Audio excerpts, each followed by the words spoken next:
Hello and welcome back to your Pokemon Dust adventure. Today we're going to be talking about the Pokemon that I created from scratch. But I have a confession to make. I set myself a challenge of splicing pieces of Pokemon together to create something brand new, but because I made so many and it took so long to actually make them, I've forgotten what I made them out of. I'm sorry. Please don't hurt me. But now we're going to talk about the Pokemon I created. If you recognize some of the pieces, you might let me know in the comments below. That'd be quite cool. So, let's boot up our deck, shall we? Okay, now one thing I want to put across is that there are so many Pokemon, I'm splitting this up into multiple parts. So today I'm going to look at the starters and the wild encounters. Some of these Pokemon you may recognize, and some of them you will definitely not recognize. Starting with the starters, when you get yourself a starter, you'll have to pick carefully, because in Pokemon Dust and Wind there is a difference to these Pokemon. The third stage evolutions have different types, different secondary types depending on the game you get. So, without further ado, let's get on with this, shall we? Seedlay! This is one of the most adorable designs I ever came up with in my eyes. So cute. Based off a cactus plants and stuff like that, but also based off a child. I gave it a leaf on the head. It looks really cute. I don't really have much to talk about this one, as I've already explained a lot about it beforehand. So let's evolve him, shall we? Alright, let's evolve Seedlay to Sproutlay! I actually had a lot of fun trying to design this guy. He's based off like a child with lanky arms, also based off a monkey, as well as the plant-like inspirations throughout, whilst giving it an autumn leaf on the forehead. I wanted it to be cute yet silly and energetic, and it looks kind of cool to me. Now let's go and evolve it, shall we? Now bear in mind, the third stage of these evolutions vary depending on the type of game you got. As this is Pokemon Dust, you will get Growlithe. This version is a grass rock type. He's based off a Golem, with, of course, different influences of plant life and their secondary typings tied in together. Now, let's have a look at the fire starter, shall we? Rabinda. Oh, look at this derpy piece of shit. Oh, I love him. I wanted him to be derpy and silly, and he's based off a poison dart frog. But let's evolve it into its second form. Grumpinda. This is even derpier than the first one, holy crap. And he has these cannons on his wrists that shoot out lava. Of course, it's a fire type, and it's a kind of cool little Pokemon. I want him to be all gangly and weird and stuff like that, so, you know, it's kind of cool. So, let's evolve it. As this is Pokemon Dust, we'll get Croakinda, a fire poison type Pokemon. I wanted to give him that sort of Squirtle sort of thing, like taking a lot of influences from the water starters and then converting it over into a fire starter. And I wanted him to look pretty grumpy. He has a sack underneath his jaw that stores the toxins, and yeah, it's pretty neat. Next is the water starter, and it's Dropbat. Dropbat is an absolute sweetie. Little bouncy cotton ball of fluffy goodness. Made him blue, made him something that would be a flying type, and then change it all up based off of the smallest bat in the world, which I think it's called a bumblebee bat, and it's so freaking cute. So, let's actually have a look at Dropbat's evolution. Splash Bat. I had fun designing Splash Bat. Yeah, he has more of a bat body, but he hasn't got arms yet.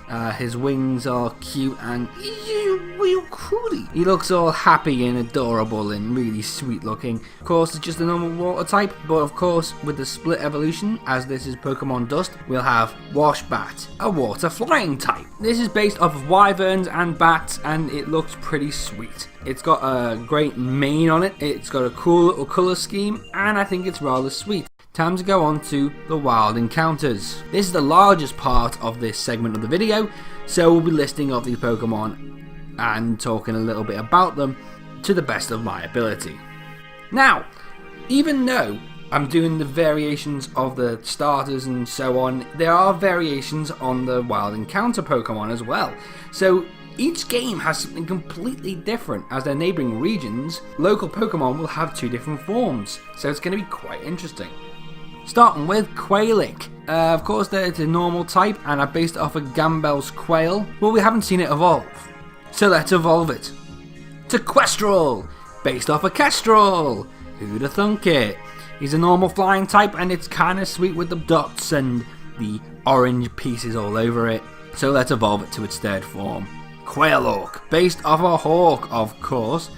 As this is Pokemon Dust, it's a flying rock type, Quite a cool design, I might add. In fact, both the variants look sweet. Moving on to Possumat. First rodent you come across in a normal type again. Possumat's a 2-stage evolutionary line Pokemon, and it's kind of sweet looking. It's based off of a Virginia opossum. So cute. And then of course the variations will have a different secondary typing. As this is Pokemon Dust, we have Possumor, normal fighting type. I came up with the idea of this because possums carry their young, and I thought to myself, what if they were replaced as weapons instead of actual young? Like little toys that they could spin around in the air and do cool stuff with it. I quite like this design, and you know, I think it's quite a cool little evolutionary line that you can have and then trade for the other version. Next to the very first bug on the list, we have Litmite. Of course, they're based off of larvae, the carpet beetle larvae. Let's evolve this bad boy, shall we? Midpod. Midpod is based off a pupa. He's all spiky and kind of cool looking. There's not really much to talk about this bug type Pokemon, so let's evolve it, shall we? Into Big Tull. Do you get it?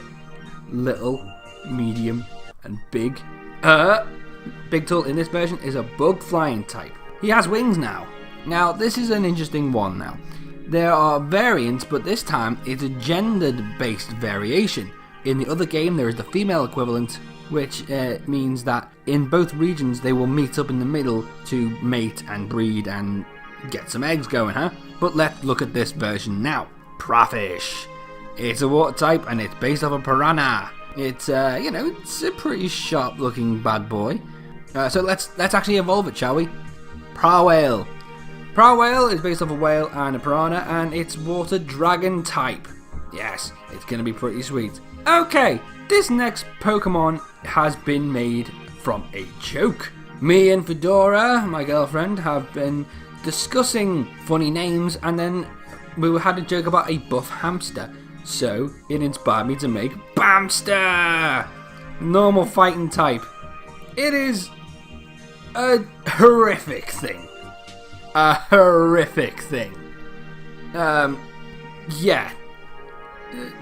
Of course, both versions have a different variant, because when they evolve in Pokemon Dust, you get Guinea Pig, the buff guinea pig, and oh my god, I've created a monster, a fighting psychic type. This thing is pretty freaky, but it's one of those fun little characters that I wanted to make up because why not? It's a lark, it's a laugh. Next on this list, Crabbit. It's a bug water type. It's a crab. It's a big ass crab. It's nothing different. Let's evolve it, shall we, into Craboost. It's a bipedal crab now, and it's still the same typing as it was before. It's just got a higher level. It's kind of cool. I kind of like the design of it. I'm just showing off all these Pokemon. I don't have much to say about them until we get into the story side of things, you see. Every Pokemon region has its Pika clone. And normally, in Japan, they are named in their Japanese name and then brought over to the West. But as I'm a Westerner myself, I thought I'll just name it something nuts off the top of my head. Boofwiffle! Boofwiffle. His name is Boofwiffle. There are two versions of this Pokemon in both versions of the game. In this version, it's an electric water type. And it's freaking adorable! Oh god! But I thought I'd make my own Pika clone, no matter what. Now this Pokemon is in both games unchanged, exactly the same as it was. Le Cucaracha! He is a cockroach with maracas and a sombrero. Now, as you see with the evolutions and so forth, you get to have Pokemon that have split evolutionary lines. Swallowpupper is a normal type black dog based off of my dog Hachi. Hello. He's a big old dog with a big old jaw because he likes to put balls in his mouth like any dog would. You know, catch the ball and all that. But there are two balls in this game that are based off of pre-existing Pokemon, Pikachu and Charmander. And when you give the balls to Swallowpupper, he can become Swallowpupper Fire, which is the normal fire type, Swallowpupper Electric, the normal electric type. How cool is that? An item that you can also remove and revert him back into a normal type can be given different forms. Anyway, on to the next Pokemon, Sphearmic. It's a grass type Pokemon that disguises the top of its head like a mushroom as the top of a Pokeball. So it'll pop up a bit like a Voltorb Electrode. Do you think you're going to get yourself a Pokeball off the ground? No, it's a Sphere Mimic. It stands for Sphere Mimic, of course. But of course, in both types of games, you're going to get different versions of it. In both games, you get this Sphere Mimic original Pokemon Ball design. But in this version, you get this and this design. So it does sort of, change things up so you can trade with both games and actually do something interesting. Now, in every Pokemon generation, there's always that one Pokemon that is designed to piss people off. As we have established before, Zubat is actually a gift Pokemon given to you by the ranch leaders. So what would you encounter in the caves? Strabat! Yes, a bat that is designed to look like a stress ball. A thing that will appear constantly, and it looks like a stress ball. Even though there is still something that you need to bear in mind. In each game, they come in 3 colours each. So in this game, it comes in blue, green, and purple. Now we're going to get into Pokemon that are version exclusives. They do not have variants on either side of these games. They are originally from these specific games that we are talking about today. Magpawn. Magpawn is based off a magpie, dark flying type. Really cute looking magpie, but a little bit creepy at the same time. But let's evolve it, shall we, into Magpray. Dark flying type yet again. A kind of a cool regional bird, I think. And, it's a really neat sort of skulking dark phoenix sort of thing. Cryote. He's an undead coyote, dark ghost type. Kind of a scary looking freakazoid, if I might say so myself. With no legs but feet, he hovers and he has a ghastly tail. Vinehog! He's a vine-based hedgehog, because he's a grass type, and I bet he can use a few poison effects. He's actually really adorable, and you can catch them in the wild, of course. It's kind of awesome. Sliano, a ground poison type. This is a rhino, and he's sly. He is really good for digging and doing all these horrid things. I don't know, man. Thank you for letting me show you my little showcase of Pokemon for the Pokemon Dust and Wind videos. I am having a bit of trouble coming up with things to say about these Pokemon. All I want to do is just showcase them, show what they are, show what my dex is, and that means you can understand the dex yourself while we get to the story section where it will all make sense in the end. But yes, thank you very much for watching this part one of my new Pokemon designs for Pokemon Dust and Wind. Thank you for getting your nerd on with me, and gotta catch some more motherfuckers.